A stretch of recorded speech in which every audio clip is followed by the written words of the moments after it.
Hey everybody, today we are going to work our way through an SAT calculator test. So we get 55 minutes to answer 38 questions, and we will have these formulas at our disposal in case we need them. So let's begin. Number 1, Marilyn's hike. The graph shows Marilyn's distance from her campsite during a 3.5-hour hike. So you can see that she's getting farther from her campsite. It's a little bit closer, seems to not move for a while, gets farther again, and then heads back toward the campsite. She stopped for lunch for 30 minutes during her hike. Based on the graph, which of the following is closest to the time she finished lunch and continued her hike? I would say right here when she's not moving farther or closer, that would be her 30-minute lunch. And she finishes her lunch right here and continues her hike. So it looks like it's after 1:30 but before 2 o'clock. So C 140 would make sense here. The table above shows the distribution of age and gender for 25 people who entered a contest. If the contest winner will be selected at random, what is the probability that the winner will be either a female under age 40 or a male age 40 or older? So we're looking for two different probabilities, and we're going to put them together. Now it says or, so that's a mutually exclusive event, which means we're going to take the two probabilities and add them together.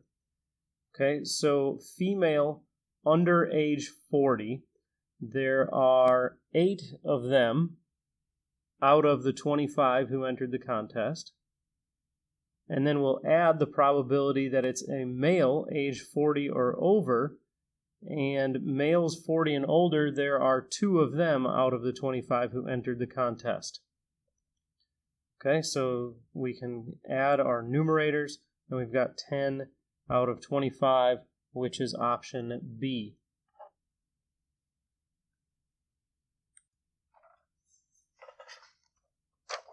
Number 3. The graph shows the total number of music album sales in millions each year from 1997 through 2009. So a quick scan shows that here starting in 1997, that's year 0, album sales went up and then started to go down.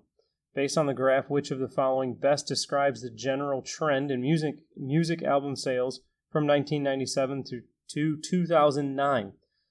Sales generally increased each year since 1997. That would mean it kept going up, and it does not. That's not true. Sales generally decreased each year since 1997. That means it would have been going down the whole time. That's not true. Sales increased until the year 2000, then generally decreased. Okay, so the year 2000, we've got 97, 98, 99, 2000. So increased until here, and then began to decrease. That seems true. I'm not going to scratch that off. Let's see what this last one says. Sales generally remained steady from 97 through 09, so it would have been a flat line. That's not true. Option C is the only reasonable option. The table above shows some values of the linear function f. Which of the following defines f? Okay, so if we can find the slope, since all 4 of these have a different slope, if we can find that slope, then we will know which equation is correct.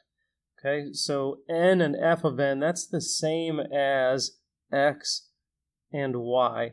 And the slope is y minus y over x minus x. So let's just use these first 2 points. Y minus y is negative 2 minus 1. And x minus x is 1 minus 2. So that's negative 3 over negative 1, which is 3. So the slope is 3. That would be option C. At Lincoln High School, approximately 7% of enrolled juniors and 5% of enrolled seniors were inducted into the National Honor Society last year.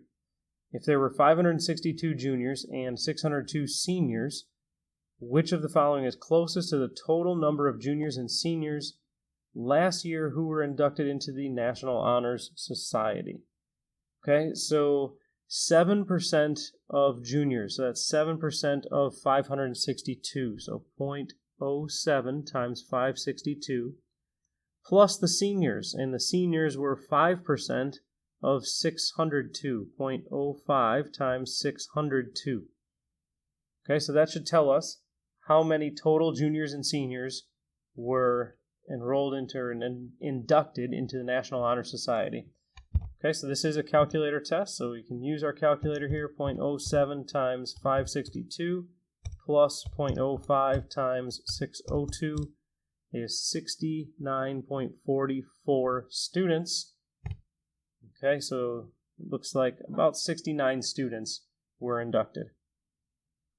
Which of the following polynomials is the sum of the two polynomials shown above? So we just need to combine our like terms. 3x squared plus 5x squared is 8x squared. We don't add the exponents, so fourth power, we can just get rid of that right now. Negative 5x minus 2x is negative 7x, and that gives me my answer right there because this one is a plus. And I can move on. Number 7. If 3/5 W equals 4/3, what is the value of W? I'll rewrite that equation. And to cancel out this fraction, let's multiply by the reciprocal. So we get W equals, and we can multiply straight across, 20 over 9. And that is option D. The average number of students per classroom at Central High School from 2000 to 2010 can be modeled by this equation. Okay, so now if we just think about what this linear equation means, the y-intercept is the starting value. So it looks like in the beginning, in the year 2000, the school had an average of 27.2 students per classroom, and it increased a little bit over a half student per classroom every year. So X represents the number of years since 2010, Y is the average number of students per classroom, which best describes the meaning of 0.56 in the equation. Now that's the slope of this linear equation, so it should be the rate of change, and it's going to link our students, or the year and the average number of students. So is 0.56 the total number of students at the school? That wouldn't even make sense. The average number of students per classroom in the year 2000, that's the starting value. That would be 27.2, not 5.6. The estimated increase in the average number of students per classroom.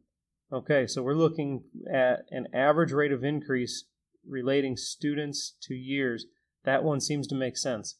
Let's see what D says. The estimated difference between the average number of students per classroom in 2010 and in 2000. No, it's a rate of change. So C is the only option that seems like a rate of change. Number 9, Nate walks 25 meters in 13.7 seconds. If he walks at the same rate, which of the following is closest to the distance he'll walk in 4 minutes? Okay, so we can write a proportion. Meters over seconds equals meters over seconds. Okay, so we've got 25 meters in 13.7 seconds. So he'll walk X meters in how many seconds? So that's 4 minutes. Okay, so we'll do 4 times 60 to change that into seconds. So 240 seconds. Okay, so we've got 25 meters is to 13.7 seconds is how many meters is to 240 seconds. Okay, let's cross multiply. In fact, let's just multiply this one across to get X by itself. So we've got 240 times 25 divided by 13.7. And it looks like 437.96 meters. Okay, so what is the closest to that? Looks like 450 meters would be the closest option. Numbers 10 and 11 will use this chart.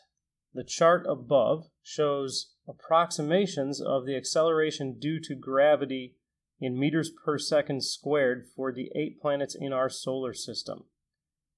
The weight of an object on a planet can be found by using the formula W equals mg, where W is the weight, measured in newtons, m is the mass in kilograms, g is the acceleration due to gravity on the planet measured in meters per second squared. Okay, so all of this right here, these are the numbers that are acceleration due to gravity, which means these are g. Okay, so W is the weight, m is the mass, and g will come from this number here. Number 10, what is the weight in newtons? Okay, so the weight, that's W, of an object on Mercury. Mercury will give us g, with a mass, m, of 90 kilograms. So the equation was W equals mg. We want to know the weight, so W equals, the mass is 90 kilograms, times g, and on Mercury, g is 3.6. So we've got 90 times 3.6, and that is 324. Option D. An object on Earth, okay, so Earth, that's where I'm going to get G, so Earth is 9.8, has a weight of 150 newtons, that's W. On which planet would the same object have an approximate weight of 170? Okay, so let's find the mass of this object based on what we know of its weight on Earth. Okay, so 150 equals the mass times g, and g on Earth is 9.8. Okay, so we'll divide by 9.8. 150 divided by 9.8 is 15.31. Okay, so the mass of this object is about 15.31. On which planet would it have an approximate weight of 170? So now 170 is W. The mass is 15.31. Let's find G, and then we'll find that on this chart. So divide by 15.31. 170 divided by 15.31 is 11.10. So 11.1 is the acceleration due to gravity. Okay, 11.1, that's Saturn. Option B.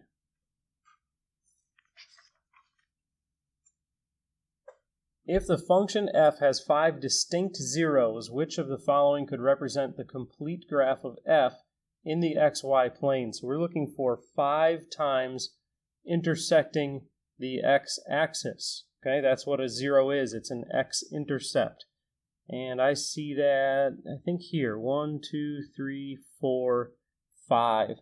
So option D is correct. Number 13. The equation above gives the height h in feet of a ball t seconds after it is thrown straight up with an initial speed of v feet per second from a height of k feet. Which of the following gives v in terms of h, t, and k? In other words, solve for v. Okay, so I'll rewrite the original equation. And we want to get v by itself. Okay, so that means we're going to move this to the other side. We're going to move this to the other side. So we've got h plus 16t squared minus k. Remember to change those signs when you move to the other side, equals vt. Okay, and now I can divide both sides by t to get v by itself.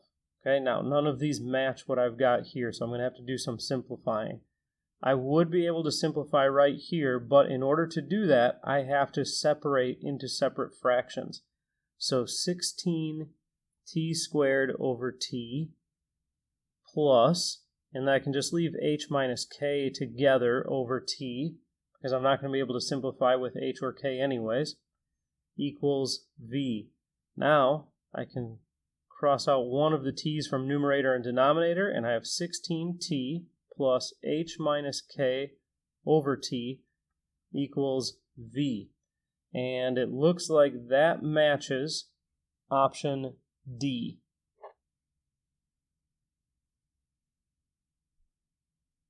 Cost of using a telephone in a hotel meeting room is 20 cents per minute.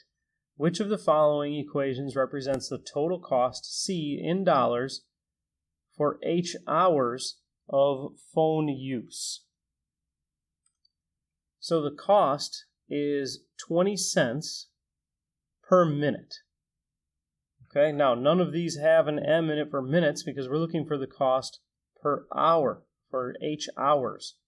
Okay, so minutes, there are 60 minutes in 1 hour. So if I multiply the number of hours by 60, then I'll have the number of minutes, and that is what's happening right here. Number of hours times 60 gives me the number of minutes, and it's 20 cents per minute. Option A. Number 15, in order to determine if treatment X is successful in improving eyesight, a research study was conducted. From a large population of people with poor eyesight, 300 participants were selected at random. Half of the participants were randomly assigned to receive treatment X, the other half did not receive treatment X. The resulting data showed that the participants who received treatment X had significantly improved eyesight as compared to those who did not receive treatment X. Based on the design and results of the study, which of the following is an appropriate conclusion? Treatment X is likely to improve eyesight of people who have poor eyesight. Okay, that seems reasonable. Let's see if these others are reasonable. Treatment X improves eyesight better than all other available treatments. The design of this study did not include any other treatments, so no, can't say that. Treatment X will improve the eyesight of anyone who takes it. Okay, so there's two issues with this. Will improve, that means it is absolutely going to, and we should avoid absolutes with our results of a study. And then it says anyone who takes it. Well, it was only really studied with people with poor eyesight. Okay, so that's not anyone. So C is not a good assessment. Treatment X will cause a substantial improvement in eyesight. Okay, you could say may cause substantial improvement in eyesight among people with poor eyesight, but it doesn't say that, so no. Likely to improve eyesight, likely is a good word, not will, and it's only dealing with people with poor eyesight, so A is the only viable option here. Graphs of functions f and g are shown in the xy plane above. For which of the following values of x does f of x plus g of x equal 0? Well, that happens on their axis of symmetry right here, and that value of x is -2.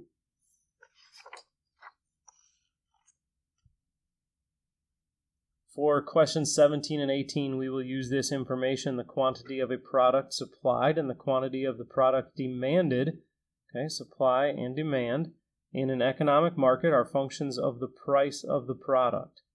The functions above are the estimated supply and demand functions for a certain product. S of P gives the quantity supplied to the market when the price is P dollars. D of P gives us the quantity demanded by the market when the price is P dollars. How will the quantity of the product supplied, okay, so that's the supply equation, how will that the quantity of the product supplied to the market change if the price is increased by $10? So if we add 10 to whatever P is, that's going to be multiplied by half. Okay, so it's going to increase because we are adding, so I don't want decrease, so that's not going to be true. And it's only increasing by half of what we add to P, so the quantity supplied will increase by 5 units is correct.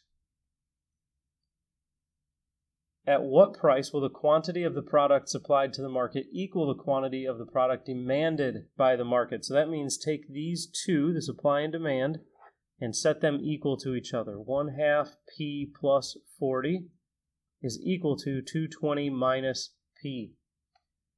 Okay, so let's add P to both sides. And let's also subtract 40 from both sides. So we get 3/2 p, or 1.5 p, and equals 180. And let's multiply by the reciprocal, 2/3. 180 times 2/3. So that's 180 times 2/3, and that is 120. So the price will be 120. Number 19, graphene, which is used in the manufacture of integrated circuits, is so thin that a sheet weighing 1 ounce can cover up to 7 football fields. If a football field has an area of approximately 1 1/3 acres, how many acres could 48 ounces of graphene cover? Okay, so we do know that 1 ounce covers 7 football fields. And let's write a proportion. 1 ounce is to 7 football fields, as 48 ounces is to how many football fields? Okay, so we'll do our cross products. We've got 1x, and 7 times 48 is 336.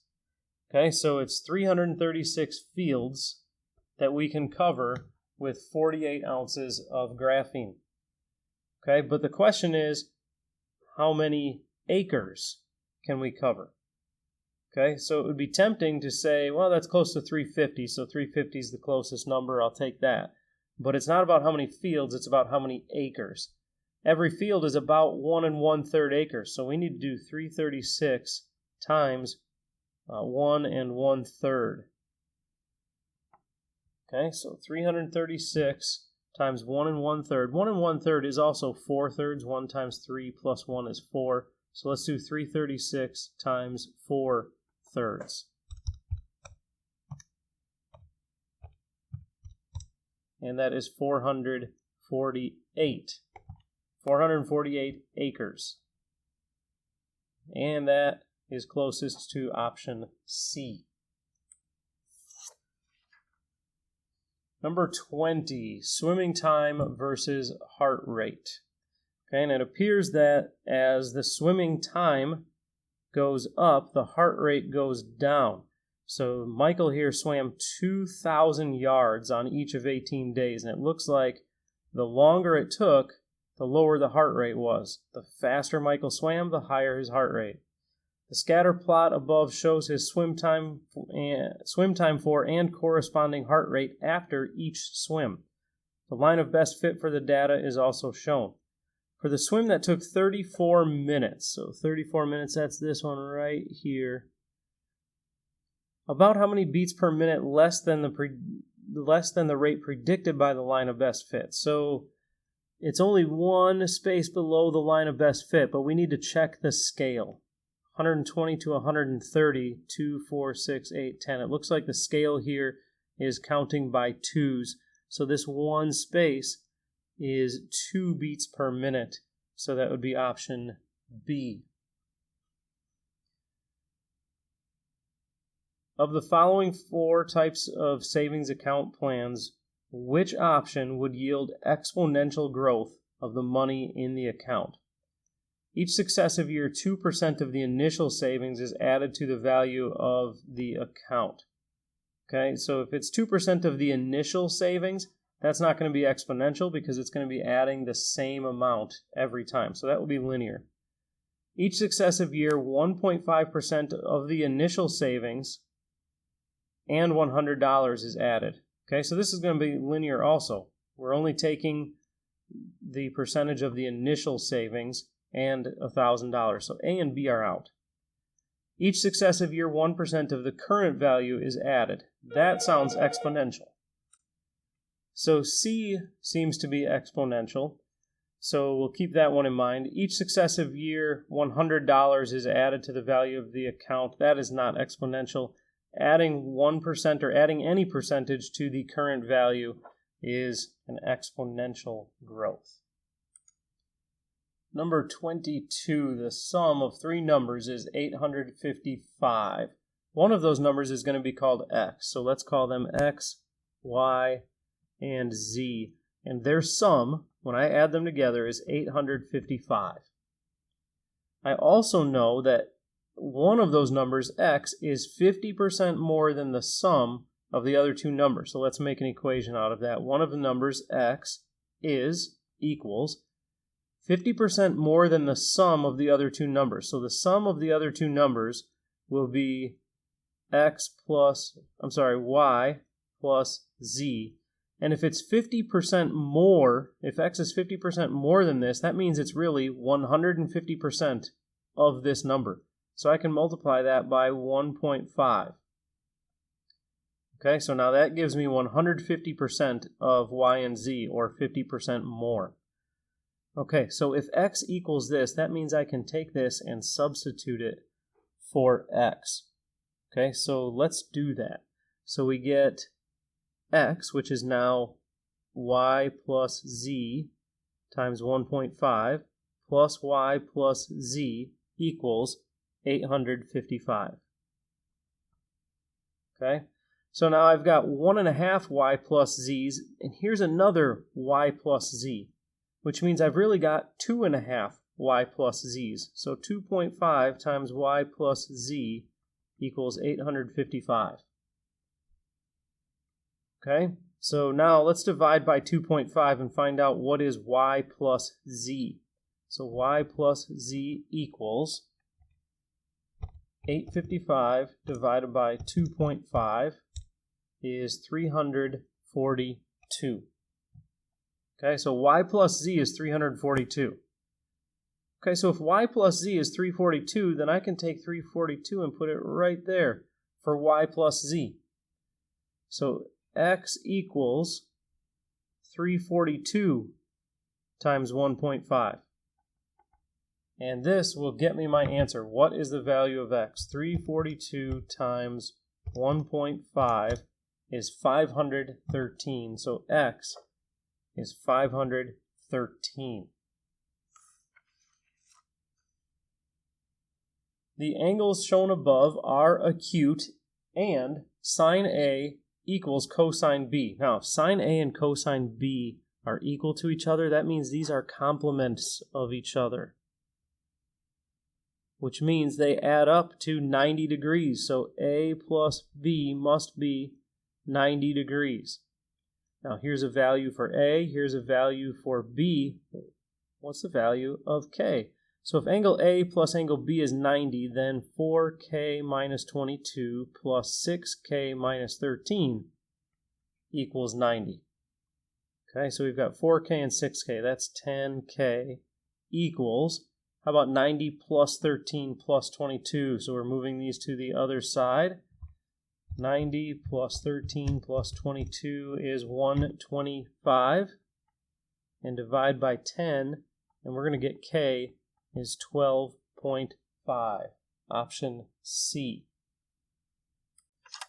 Number 24. Mr. Cole has a beaker containing n millimeters of solution to distribute to the students in his chemistry class. If he gives each student 3 millimeters of solution, he will have 5 millimeters left over. Let's make an equation out of that. So the number of millimeters that he has is enough for 3 per student plus 5. He's going to have 5 millimeters left over. In order to give each student 4 millimeters of solution, he will need an additional 21 millimeters. So that means if the number of millimeters is enough for 4 per student, he's actually going to be 21 millimeters short. So he's going to need an additional 21 millimeters. How many students are in the class? Now, the two equations we wrote here are both set equal to n, so that means I can set these expressions equal to each other. 4s minus 21 equals 3s plus 5. Okay? Now I'm going to move this minus 21 to the other side, so it'll be plus 21. And I'll move this 3s to the other side, so it'll be minus 3s. 4s minus 3s is s. 5 plus 21 is 26. There are 26 students in the class. A grain silo is built from 2 right circular cones and a right circular cylinder with internal measurements represented by the figure above. of the following, which is closest to the volume of the grain silo in cubic feet. So this is a rare opportunity on an SAT to use the formulas given back on page 1. So we want volume of a cone. So for a cone, the volume is 1/3 pi r squared h. And for the cylinder, volume is pi r squared h. Okay, so we'll use those two formulas to figure out the volume of this silo. Okay, so I've got the formulas written here. I've got two cones that are the same. They both have a radius of 5 and a height of 5. So for the cones, I have two of them, and their volumes are 1/3 pi r squared h. So that's pi 5 squared times 5. Okay, and then for the cylinder, the volume is pi r squared h. So the r is 5, h height is 10. So that's pi times 5 squared times 10. Okay, so we will add these two together. So we've got 2 times 1/3 times pi 5 squared times 5. So that's the two cones, plus pi 5 squared times 10. And we've got 1047.2. And that is option D. Number 26. In the xy plane, the line determined by these 2 points passes through the origin, so that's a third point, so it's going to have 0, 0. Which of the following could be the value of k? I think the easiest way to go about this is just to check slopes. You want the slope between any 2 points to be the same. Okay, so if 0 goes in for k, then we have 3 points, 0, 0, 2, 0, and 0, 32. So the slope from 0, 0 to 2, 0, so that's y minus y over x minus x, so y minus y, 0 minus 0, and 2 minus 0 for x minus x, so we get a slope of 0. Our next 2 points, y minus y is 32, and x minus x is negative 2 for a slope of negative 16. Those are not the same, so option A is not it. Okay, then option B, we have 4 for k, so we've got 0, 0, 2, 4, and 4, 32. Okay, so y minus y here is 4 minus 0, and x minus x is 2 minus 0, so we have a slope of 2. Then between these 2 points, y minus y, 32 minus 4 is 28, and then x minus x, 4 minus 2 is 2, and that's 14. Not the same slope, so it's not option B. Option C, we've got 8 going in for k, so we have 0, 0, 2, 8, and 8, 32. Okay, so x minus x, 8 minus 0. I'm sorry, that's y minus y. X minus x is 2 minus 0 for a slope of 4. And then in the next 2 points, y minus y, 32 minus 8, that's 24. And 8 minus 2 is 6. And 24 divided by 6 is 4. We have the same slope there. Option C is the correct option. Number 27, a rectangle was altered by increasing its length by 10% and decreasing its width by p%. If these alterations decreased the area of the rectangle by 12%, what is the value of p? So the area of a triangle is length times width. Okay, so the area here is being decreased by 12%. That means what remains of the area is 88%. So 88% of the area is equal to the length is increased by 10%, so that's 110% of the original length, so that's 1.1 times A, times the width, and the width is decreased by p%. Okay, so p% will be represented by 1 minus p. Okay, so 1 minus p, and we'll get a decimal answer, and whatever we get for that percent, that will be our final answer. Now, I put an A here, but that should be L. That should be length. So we've got 0.88 times the area equals 1.1 times the length times 1 minus p times the width. Okay, so from this, we need to get p by itself. So to do that, I'm going to divide by 1.1 on both sides to cancel that.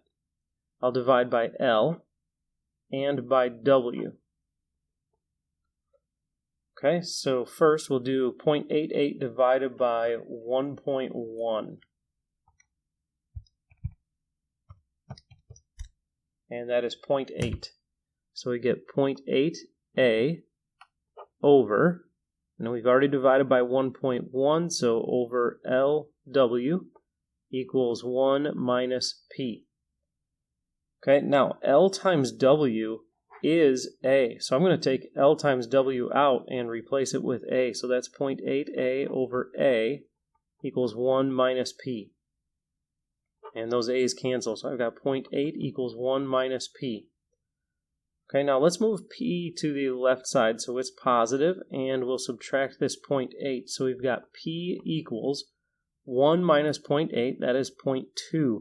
And 0.2 is 20%. So the value of P is 20%.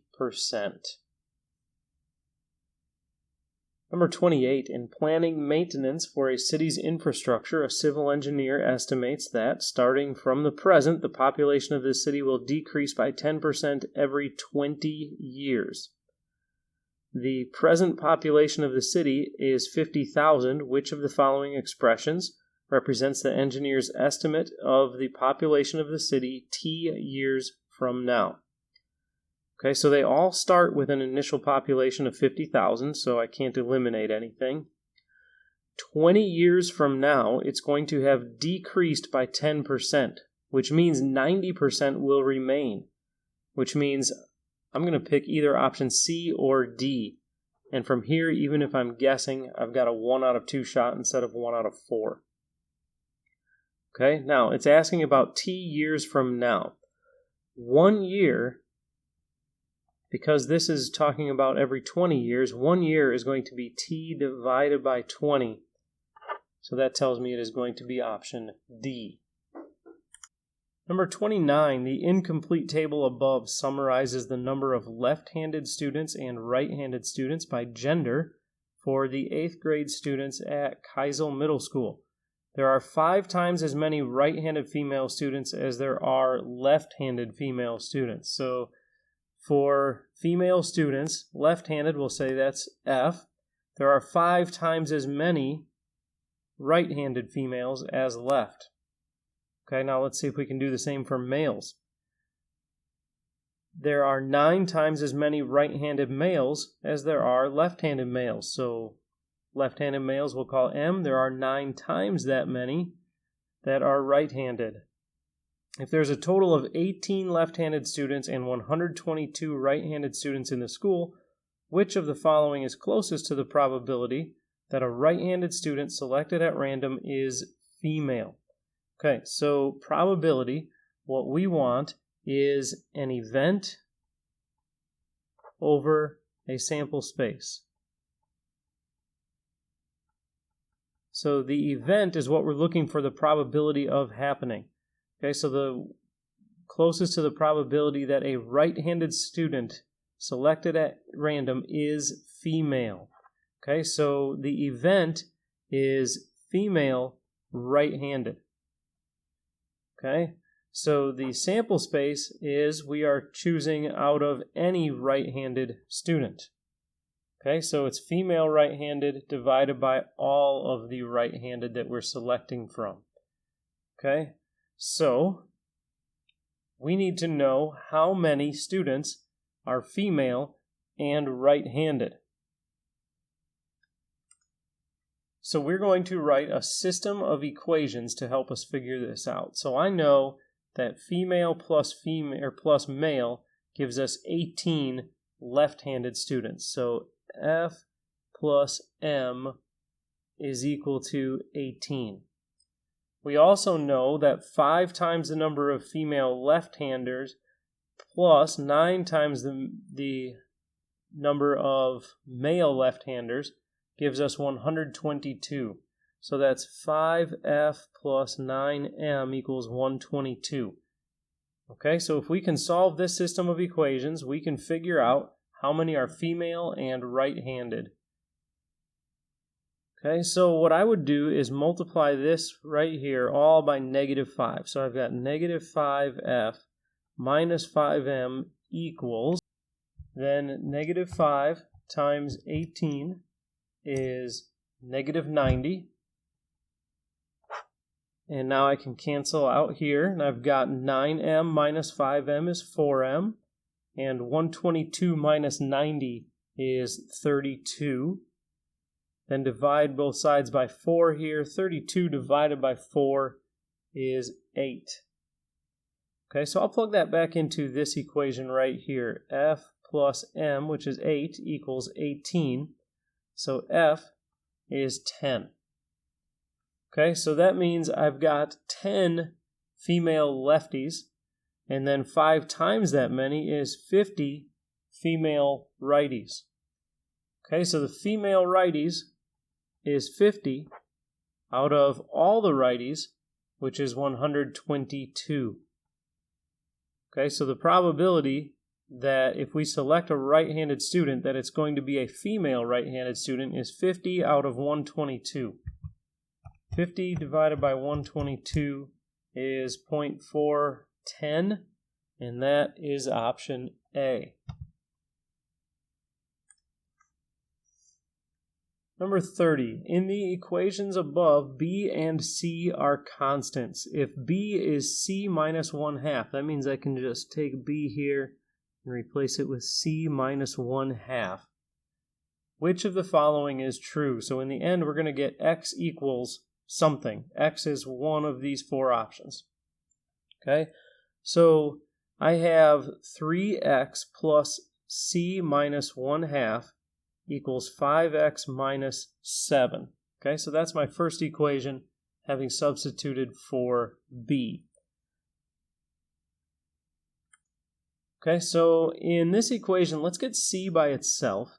So I can move this over and I can move this over. So I've got C equals 5X minus 3X is 2X. -7 plus 1/2 is -6.5, so -6.5. Okay, now in the second equation, I'm going to take C out and put this value of C in its place. So I've got 3Y plus, and then C becomes 2X minus 6.5 equals 5Y minus 7. Okay, so now in this equation, let's solve for X. So I'll move this over, I'll move this over. So I've got 2X equals 5Y minus 3Y, that's 2Y. And then -7 plus 6.5 is -0.5. And then to get X by itself, I'll divide every term by 2. So I get X equals Y minus 0.5 divided by 2 is 0.25, which is the same as 1/4. So X is Y minus 1/4, and that is option A. And that is the last of the multiple choice, so we'll go on to the open-ended where we would be filling in a grid. I'm not going to fill in the grid here, we're just going to write our answers. Tickets for a school talent show cost $2 for students and $3 for adults. If Chris spends at least $11, but no more than $14 on X students and one adult ticket, what is one possible value of X? Okay, so Chris buys one adult ticket, so that's $3, plus X student tickets, so that's $2 times X tickets. Okay, now Chris spends at least $11, so that's greater than or equal to $11, but less than or equal to $14. What is one possible value of X? All right, so we will subtract 3 from all three parts here, and we get 8 is less than or equal to 2X is less than or equal to 11.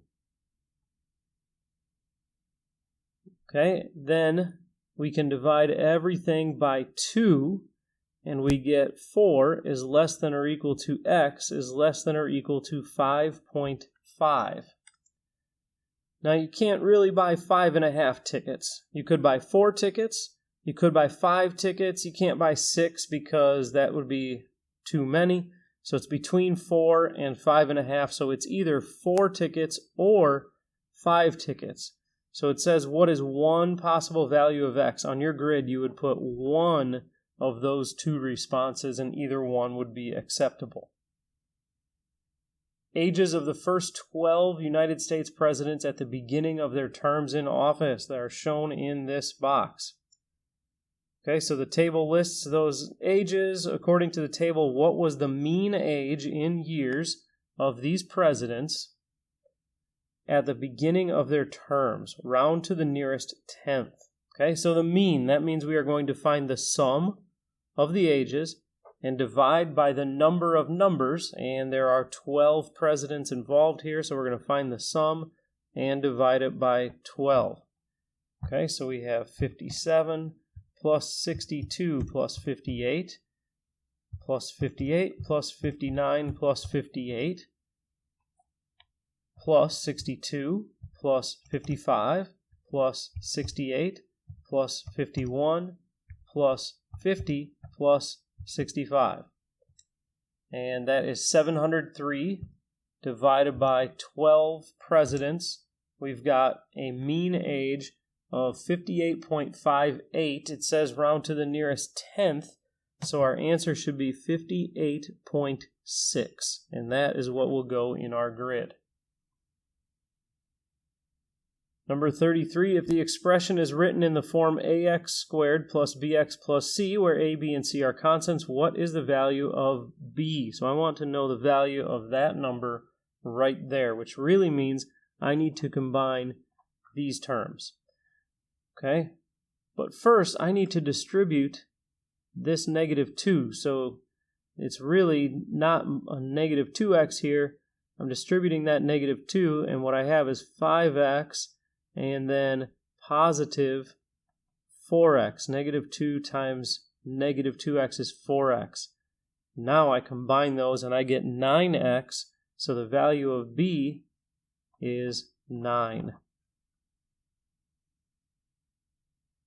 In a circle with center O, so here's a circle with center O, central angle AOB. It has a measure of 5 pi over 4. Angle AOB has a measure of 5 pi over 4 radians. The area of the sector formed by central angle AOB, so that would be this sector, is what fraction of the area of the entire circle? So something you need to remember is that all the way around a circle is 2 pi radians. So if I divide this measure right here by 2 pi, so that's 5 pi over 4 divided by 2 pi, that will give me the fraction of the circle that is covered just by this sector. Okay, so this 2 pi that I'm dividing by is 2 pi over 1. So if I multiply this outer loop here, I'll get 5 pi. This inner loop will give me 8 pi. and I can cancel out those pi's, and I get 5 over 8. So 5/8 will go in the grid. For number 35, an online store receives customer satisfaction ratings between 0 and 100 inclusive, which means that the rating could actually be 0 or 100 or anything between. In the first 10 ratings, the store received the average arithmetic mean of the ratings was 75. What is the least value the store can receive for the 11th rating and still be able to have an average rating of at least 85 for the first 20 ratings?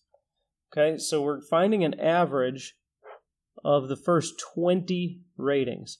So that's the sum of all the ratings divided by 20. And we want that to be at least, so greater than or equal to 85. Okay, so the first 10 ratings had an average of 75, which means that those 10 ratings had a total of 750 points. Okay, so then we're going to have an 11th rating. We'll call that X. But then we still need ratings 12 through 20. So that's 9 more ratings that are not yet accounted for. Now, if I want to find the absolute lowest that this can be, then I better assign ratings of 100 to the next 9.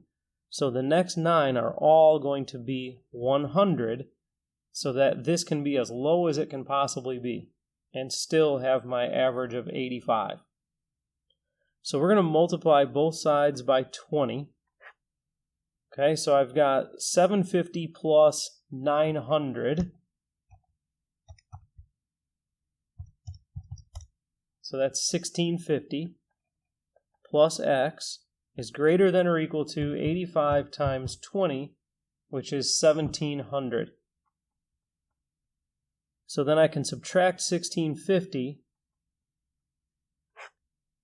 and find that X has to be greater than or equal to 50. So the absolute lowest that this rating can be, and we still get our average of 85, the lowest that 11th one can be is 50. In the xy plane, if a point with coordinates a, b lies in the solution set of the system of inequalities above, what is the maximum possible value of b?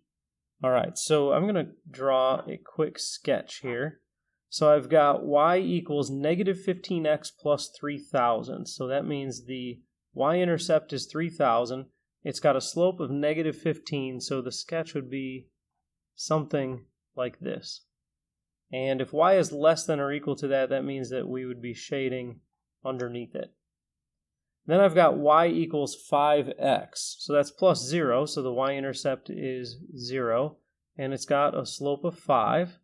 So it's going to look about like that. And it's less than or equal to, so we'll shade beneath that. And this part that got shaded both times is the actual solution set. The maximum possible value for b comes right here at their intersection. So we want to know where they are intersecting. To find out where two lines are intersecting, I can set these equal to each other. 5x is equal to negative 15x plus 3,000.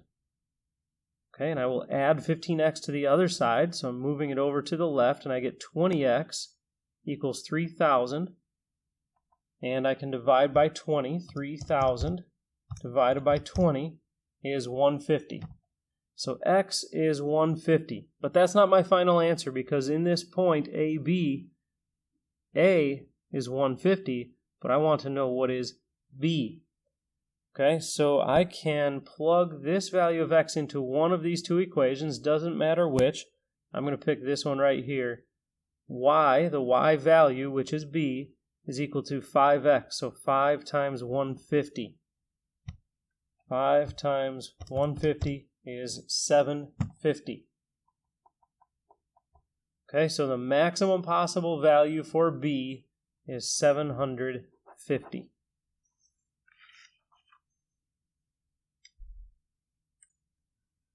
So we'll use this information for numbers 37 and 38. If shoppers enter a store at an average rate of R shoppers per minute and each stays in the store for an average time of T minutes, the average number of shoppers in the store, N, at any one time is given by the formula N equals R times T.